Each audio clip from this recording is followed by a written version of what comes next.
अय्यूब अध्याय 33 वचन 14 से 18 तक। परमेश्वर तो एक क्या वरन दो बार बोलता है। कितने बार? एक, दो बार, परंतु लोग उस पर चित्त नहीं लगाते। आपके जीवन में आप कहाँ रुके हुए हैं? आपका प्रॉब्लम क्या है? परमेश्वर एक नहीं दो बार अपने दासों के द्वारा बोलता है। और आगे लिखा है, स्वप्न में या रात को दिए हुए दर्शन में, जब मनुष्य घोर निद्रा में पड़े रहते हैं या बिछौने पर सोते समय, तब मनुष्यों के कान खोलता है और उनकी शिक्षा पर मुहर लगाता है। आमीन। परमेश्वर ना नींद में बात करता है, स्वप्नों के द्वारा, दर्शनों के द्वारा बात करता है। अगर आप अच्छी नींद में हो, बेड पे सो रहे हो, परमेश्वर आपके कानों में आकर आपको वार्निंग देता है, या अपने दासों के द्वारा चर्च में वचन के द्वारा बोलता है, प्रार्थना के समय बोलता है। तो यहाँ मैं फोकस आज वचन के द्वारा है कि स्वप्नों में लिखा है, स्वप्न में, रात को दिए हुए दर्शन में, जब मनुष्य घोर निद्रा में पड़ा रहता है, डीप स्लीप में रहते हो, बिछौने पे सोते रहते हो, तब परमेश्वर आपके कानों में आकर बात करते हैं। आपको बोलते हैं ये काम मत कर, ये काम मत, ऐसा मत रहे, ऐसा मत रहे, मेरी बात मान, परमेश्वर के दासों की बात मान। प्रभु बोलता है कि मेरे दास का बात मान, बोलता है क्लियरली। अपने प्राण को गड़ाहे से बचाता है और उसके जीवन को तलवार की मार से बचाता है। परमेश्वर लोगों को बचाने के लिए गड्ढे में से गिरने से पहले ही बोलता है। कई बार आपको प्रभु चेतावनी देता है, हमारे द्वारा बोलता है, आपको सपनों के द्वारा बोलता है, दर्शन के द्वारा, भविष्यवाणी के द्वारा बोलता है कि संभल के रहो, संभल के रहो, संभल के रहो। लेकिन फिर भी हम बात नहीं मानते, गड्ढे में गिर जाते हैं, तो परमेश्वर क्या कर पाएगा? तलवार से बचाता है, गड्ढा में गिरने से पहले ही बोलता है ये काम मत करो। प्रभु ना राइट टाइम बोलता है। यहाँ मैं कुछ वचन बोलता हूँ, बस वो पढ़ो, आपको क्लियर पता चलेगा परमेश्वर कैसे बात करता है सपनों में। मत्ती अध्याय 1 वचन 23-24। यहाँ आज मैं वचन में मेरा मेन पॉइंट है, परमेश्वर, हमने देखा है अय्यूब में, परमेश्वर स्वप्न के द्वारा रात जब सोते समय बात करता है। जब वह इन बातों में सोच ही रहा था, तो प्रभु का स्वर्गदूत उसे स्वप्न में दिखाई देकर कहने लगा, ये यूसुफ, तू अपनी पत्नी मरियम को अपने यहाँ ले आने से मत डर, क्योंकि जो उसके गर्भ में है वहाँ पवित्र आत्मा की ओर से है। मरियम अभी गर्भवती है, बच्चे को अंदर गर्भ धारण किया है, 3 महीने हो गए। तो इस समय पहले मरियम की रक्षा कर, मरियम को एक पति की तरह, एक बाई की तरह, माँ की तरह उसकी रक्षा करना। मरियम को रक्षा करने के लिए स्वर्गदूत बोल रहा था स्वप्न में आकर कि वो पवित्र आत्मा के ओर से है, परमेश्वर ने मरियम को चुना है गर्भ को, और वो पुत्र जनेगी, उनका नाम यीशु रखना, क्योंकि वहाँ अपने लोगों को उनके पापों से उद्धार करेगा। तो ये वचन जब स्वप्न में उसको सुनाई दिया, तो उसने डाउट नहीं किया, उसने बात को टल नहीं दिया। कई बार जब प्रभु को आपको स्वप्न देता है, आप बात को टल देते हैं, डिले करते हैं, इग्नोर करते हैं, मानते नहीं, विश्वास नहीं करते। लेकिन वचन में लिखा है 24 में, यूसुफ नींद से जागकर प्रभु के दूत की आज्ञा के अनुसार अपनी पत्नी को अपने यहाँ ले आया। स्वप्न में परमेश्वर की दूत ने बोला, मरियम को अपने घर में रख लेना, जब तक डिलीवरी ना हो तब तक आप कोई संबंध रखना मत, और मरियम की देखभाल करना, बच्चा पैदा हुआ तो यीशु मसीह नाम रखना। जैसा बोला गया वैसा ही उसने किया। आज आपको स्वप्न आते हैं, लेकिन क्यों पूरा नहीं होते? क्यों दर्शन आते हैं स्वप्नों में, कुछ बातें प्रभु बोलता है, लेकिन आपको लाइफ में क्यों नहीं होते? क्योंकि हम बात नहीं मानते। या बात आते ही इमीडिएटली यूसुफ ने मान गया। और अगला बात, मत्ती अध्याय 2 वचन 13 देखो, उठ, उस बालक को और उसकी माता को लेकर मिस्र देश को भाग जा, और जब तक मैं तुझसे ना कहूँ तब तक वहीं रहना, क्योंकि हेरोदेस इस बालक को ढूंढने पर है कि उसे मरवा डाले। तब वह रात ही को उठकर बालक और उसकी माता को लेकर मिस्र को चल दिया। जब यीशु मसीह का जन्म हुआ, तो ये 3 ज्ञानी जो है वो लोग आ गए, और उन्होंने यीशु मसीह को क्या दिए? सोना, लोबान और गंधरस दिए। पहले राजा के घर गए। राजा कहाँ है जो यीशु मसीह उद्धार करता पैदा होगा? हेरोद ने कहा मैं राजा हूँ, मेरे जगह में कौन आएगा? उन्होंने कहा नहीं, वचन में लिखा है, परमेश्वर के नियम में भविष्यवाणियां हुए है। हेरोद ने चाल बनाया, आप जाके उपासना करो, जब आपको पता चले मुझे भी आके बताना। तो लोग चले गए, उन्होंने यीशु मसीह को देखा, धन्यवाद किया, स्तुति किया, आराधना किया। उन्होंने भी स्वप्न में यह चेतावनी पाकर हेरोदेश के पास फिर ना जाना, वे दूसरे मार्ग से अपने देश को चले जाना। परमेश्वर ने स्वप्न में ये ज्योतिषियों को, ज्ञानियों को चेतावनी दिया, वार्निंग दिया। चेतावनी मतलब क्या है पता है? क्या है? वार्निंग। कभी परमेश्वर वार्निंग देते हैं स्वप्न में तो उसको मान जाओ, अच्छी है। कभी कभी स्वप्नों में वार्निंग आता है तो आपकी भलाई के लिए है। बच्चों को बोलते हैं बच्चा ये चूना मत, कांच का है, नीचे गिरेगा तो टूट जाएगा और आपको पैर चोट लग जाएगा। बोलते हैं ना माँ बाप बच्चों को। कोई वजन वाला आइटम ले लिया, कोई आग के पास हाथ रख दिया, चूल्हे के पास, तो बोलते हैं बेटा आज जल जाएगा। वार्निंग देते हैं, चेतावनी। उसी तरह परमेश्वर हमें शैतान के जाल में फंसने से पहले चेतावनी देता है। तो हेरोद के पास जाने से मना किया और परमेश्वर ने पहले ये ज्योतिषियों को चेतावनी दिया स्वप्न में। नोट करो, स्वप्न में।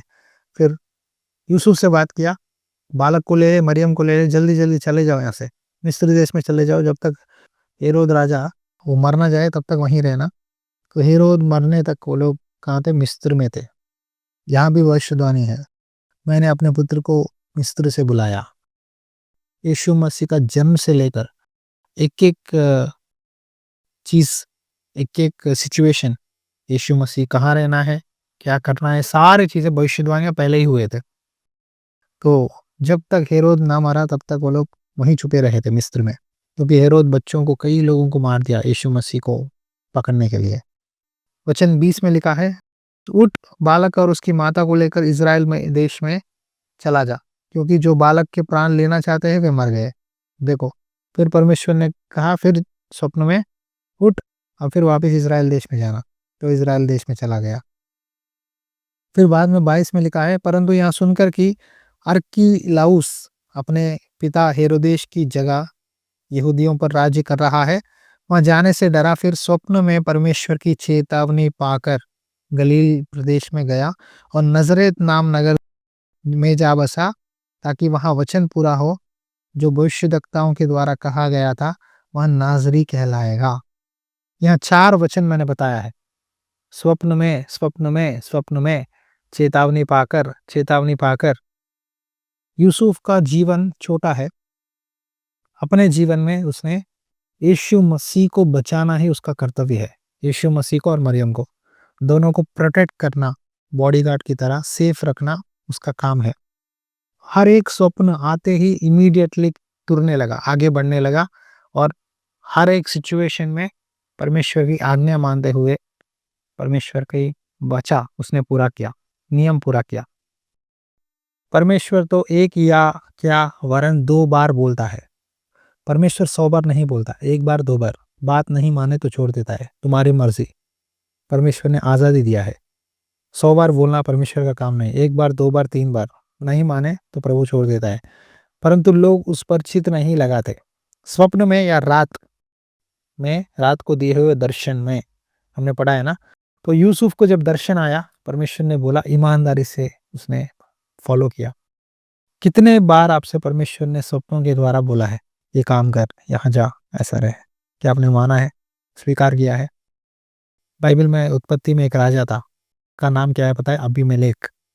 अब्राहम की पत्नी ना सारा को लाकर अपने घर में रख लिया, क्योंकि सारा बहुत सुंदर थी। उसने सोचा कि इस औरत को मैं शादी कर लूं। क्यों सोचा? क्योंकि अब्राहम ने कहा सारा के बारे में, ये मेरी बहन है। जब कोई आदमी कहता है, पत्नी को अपनी बहन कह देता है, तो दूसरा आदमी क्या करता है? उसको शादी करना चाहता है, उससे इसका रिश्ता जोड़ना चाहता है। तो यही अबीमेलेक करने वाला था राजा। लेकिन परमेश्वर ने क्या किया पता है? अब्राहम तो सच नहीं बोला डर के मारे, लेकिन परमेश्वर ने सच बता दिया। वो अब्राहम की बहन नहीं है, अब्राहम की पत्नी है। चेतावनी देने लगा। रात को परमेश्वर ने स्वप्न में अबीमेलेक के पास आकर कहा, सुन, जिस स्त्री को तूने रख लिया है उसके कारण तू मर जाएगा, क्योंकि वहां सुहागिन है। परंतु अबीमेलेक उसके पास ना गया था, इसीलिए उसने कहा, हे प्रभु, क्या तू निर्दोष जाति का भी घात करेगा? क्या उसने स्वयं मुझसे नहीं कहा वह मेरी बहन है, और उस स्त्री ने भी कहा कि वह मेरा भाई है? मैं तो अपने मन की कराई और अपने व्यवहार की सच्चाई से यह काम किया। परमेश्वर ने उससे स्वप्न में कहा, हाँ, मैं भी जानता हूं कि वह अपने मन की कराई से तूने यह काम किया, और मैंने तुझे रोक भी रखा कि तू मेरे विरुद्ध पाप न करे। इस कारण मैंने तुझको उसे छूने नहीं दिया। देखो, स्वप्न में परमेश्वर उसको आकर बात करते हैं राजा से, अन्य जाति राजा अबीमेलेक से परमेश्वर आकर अब्राहम के बारे में, उसकी पत्नी के बारे में बोलते हैं, वो दो लोग पति पत्नी है, उसको वापस कर देना, उस स्त्री को। और अब्राहम के बारे में परमेश्वर कहते हैं, वो पुरुष की पत्नी को उसे लौट दे, वह नबी है और तेरे लिए प्रार्थना करेगा, तू जीता रहेगा। पर यदि तू उसको ना लौटाए तो जान रख कि तू और जितने लोग हैं सब निश्चय मारे जाएंगे। देखो, परमेश्वर खुद अब्राहम के बारे में बोलता है, वो नबी है, वो तेरे लिए प्रार्थना करेगा। इसके बारे में बोल रहा है, अब्राहम के बारे में एक अन्य जाति राजा से बोल रहा है, स्वप्न में चेतावनी दे रहा है। तो राजा डर कर दे दिया वापिस। आज स्वप्नों में परमेश्वर आपसे बात करता है। बाइबल में लिखा है योवेल में कि अन्य अंत दिनों में मैं अपने बेटे और बेटियों पर अपनी आत्मा उंडेलूंगा, वो दर्शन देखेंगे और स्वप्न देखेंगे। हाँ जी, दर्शन, स्वप्न। जब दर्शन स्वप्न आती है, उसे लाइट मत लेना, हल्के से मत लेना। कभी कभी कुछ स्वप्न आते हैं ऐसा, मतलब उसका कोई ना मीनिंग नहीं होता। कुछ ऐसे स्वप्न भी आते हैं आपको जो उसका मीनिंग ही नहीं होता। लेकिन स्वप्न ऐसा होता है, जब परमेश्वर कुछ बोलता है तो उसको सीरियस लेना है। जब परमेश्वर के दास के द्वारा कुछ बोलते हैं, उसको सीरियस लेना है। जब आप सीरियस लोगे, वो काम करोगे, तो आशीष पाओगे। अगर मान के चलो यूसुफ सीरियस नहीं लिया होता, हाँ बोला है स्वर्गदूत, हाँ कौन लेके जाएगा मरियम को, मेरा इज्जत क्या होगा, मेरे रिश्तेदार क्या कहेंगे, लोग क्या कहेंगे, मेरे घर वाले मुझे छोड़ देंगे। शादी से पहले एक औरत गर्भवती हो गई और मैं उसको कन्या पवित्र बोल के कैसे लूँ अपने घर में, मैं सबको क्या जवाब दूंगा। अगर इसने हल्के से लिया होगा तो आज हम क्रिसमस नहीं मनाते। शायद ये वचन ही शायद अलग रीति से हुआ होगा, अलग रास्ते में आया होगा। लेकिन जब उसने हर बात पे सर झुकाया, आज्ञा माना, आज परमेश्वर इस वचन के द्वारा आपसे कहते हैं, आज्ञा मानो, आधीन हो जाओ, परमेश्वर के वचन के अधीन रहो। परमेश्वर जब कुछ बोलते हैं उसको ईमानदारी से बिना सवाल पूछे, ओके ठीक है प्रभु, आपने बोला है ना, मैं करूँगा। अपने दास से आपने बोला है ना, जी मैं करूँगा, हाँ जी मैं करूँगा। ईमानदारी से आपको परमेश्वर के दास के द्वारा भी बोलता है 1-2 बार 3 बार कुछ बातें, हाँ प्रभु मैं मानूंगा, विश्वास करूँगा। आप मेरे द्वारा, आप परमेश्वर के दास के द्वारा मुझे कुछ बोल रहे हैं, मैं ईमानदार से मानूंगा, चाहे जो भी हो जाए मैं आपकी बात मान के ही रहूँगा प्रभु। ये मेरी भलाई के लिए आप बोल रहे हैं। मुझे पता नहीं कल क्या होगा, मुझे पता नहीं मेरा फ्यूचर क्या है, लेकिन आपने अपने दास से बोला है, मुझसे बोला है, मैं मान जाऊँगा, मैं फॉलो करूँगा। जो लोग ये बात मानकर दासों के बातों के द्वारा और परमेश्वर के द्वारा, वचन के द्वारा या दर्शन के द्वारा, सपनों के द्वारा, अगर एक बात परमेश्वर 2 बार बोलते हैं, उसको जल्दी से जल्दी मान जाओ। क्यों मान जाओ बोल रहा हूँ? आपका आशीष आपके पास आ जाएगा, आपका छुटकारा आपके पास आ जाएगा। आज जब परमेश्वर आपसे बात कर रहे हैं, सबमिट हो जाओ, आधीन रहो, अपना जीवन यीशु मसीह को समर्पित करो। कभी भी घमंड मत करो, हाँ मैंने वो किया, ये किया, ये किया। ये बातें पुरानी बातें हो गया, ठीक है। 1 साल पहले, 6 महीने पहले क्या किया प्रभु के लिए, वो बातें भूल जाओ। आज क्या किया, आज आपका स्थिति क्या है, हर दिन हमें चेक करना है। मैंने 5 साल पहले कितना प्रार्थना किया पता है, मैंने 10 साल पहले कितना, वो हो गया। आज क्या हो, आज आपका स्टेटस क्या है। बाइबल में लिखा है पहले पिछले हो जाएंगे, पिछले पहले हो जाएंगे। जब हम समझते हैं कि मैं पुराने 6 महीने पहले, 1 साल पहले बहुत अच्छा प्रार्थना किया, तो आज स्टेटस क्या है? आज तो क्या वही भक्ति है? आज वही प्रेयर लाइफ है? क्या वही समर्पण है? कई लोग पुराने बातें बोलकर, पुराने बातों में रहकर आनंद करते हैं, लेकिन डेली ना, मसीही मतलब डेली जीना है प्रभु के लिए।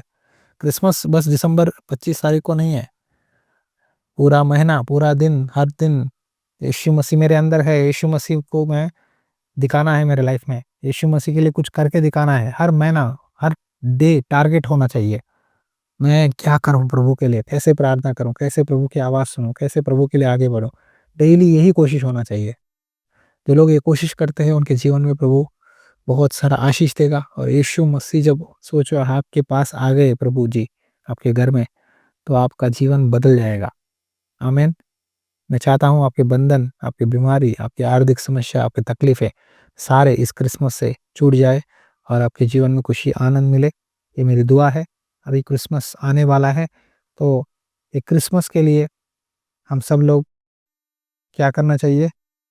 प्रभु के बारे में प्रकट करना चाहिए, पहला बात। दूसरी बात, देना है। परमेश्वर के दासों को, सेवकाइयों को देना है या गरीबों को देना है। गिविंग, 2 बातें हम सीख सकते हैं क्रिसमस से।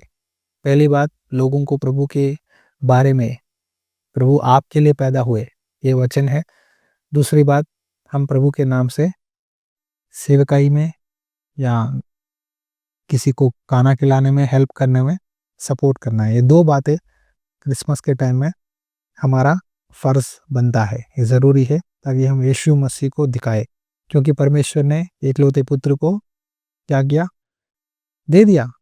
जगत से प्रेम किया और प्रभु को दे दिया, तो हमें भी देना है और क्या करना है? बताना है, समझाना है प्रभु के बारे में। हालेलुया। अगर आपको कोई स्वप्न आता है, प्रार्थना करके वचन पढ़ो, प्रभु सारी चीज़ें आपको खोल के बताएंगे। आमीन। अभी इस वक्त हम प्रेयर करेंगे। प्रभु, धन्यवाद करता हूँ यूसुफ को स्वप्नों के द्वारा आप बात करते हुए, कल क्या करना है, आगे क्या करना है, आगे क्या करना है, एक एक कदम आप चलाते आए हैं। आज जो लोग चाहते हैं कि प्रभु वो मेरे साथ यूसुफ के जैसा बात करे अपने स्वप्नों में दूतों के द्वारा, आज मैं एंजेलिक विजिटेशंस के लिए प्रार्थना करता हूँ। स्वर्गदूतों का विजिटेशंस इनके घर में हो। स्वर्गदूत आकर इनके स्वप्नों में बात करे, इनके लाइफ में छुटकारा दे, इनकी लाइफ में होने वाली बातें बताए। प्रभु आप ही बात कीजिए। जो बातें मेरे द्वारा आपने बोला है, वही बातें आप अपने बच्चों को भी स्वप्नों के द्वारा बात करें और उनके जीवन में जहाँ जहाँ फंसे हुए हैं, सारे फंसे हुए चीज़ों से छुटकारा देकर, आशीष बरकत देकर ब्लेसिंग दीजिए। खुदावन, आपने मुझे वादा दिया, मैं तुझे आशीर्वाद दूंगा, मैं तुझे आशीष का मूल बनाऊंगा। जिन लोगों के लिए तू प्रार्थना करेगा उनको मैं आशीष दूंगा। बंधनों में है, दुष्ट आत्माओं के अटैक्स में है, उनके बंधनों से, उनकी शारीरिक दशा से छुटकारा देकर दीन और नम्र बनकर उद्धार पाने के लिए सहायता कीजिए। क्रिसमस के समय उनके घर में छुटकारा, आशीष देकर, बरकत देकर बढ़ाइए। उनके लाइफ में जो चीज़ें वो मांगते हैं आपसे, उनकी सारी ज़रूरतों को पूरा कर और उनसे इस समय स्वप्नों के द्वारा बात कर प्रभु, और उनको नए साल में क्या करना है, कहाँ जाना है, कैसे रहना है, सारी चीज़ों में आप मार्गदर्शन कीजिए और उनको आत्मा में और फाइनेंशियली, परिवार में, हर विषय में आशीष दीजिए। यीशु मसीह के नाम से प्रार्थना करता हूँ। आमीन, आमीन। हमारा पिता का प्यार, प्रभु यीशु मसीह की अनुग्रह और पवित्र आत्मा की संगति सदा आपके साथ बनी रहे। Thank you, god bless you. प्रभु आशीष दे। प्रार्थना करो चर्च के लिए कि यहाँ अच्छी तरह पूरा सर्विस चले क्रिसमस का। Thank you.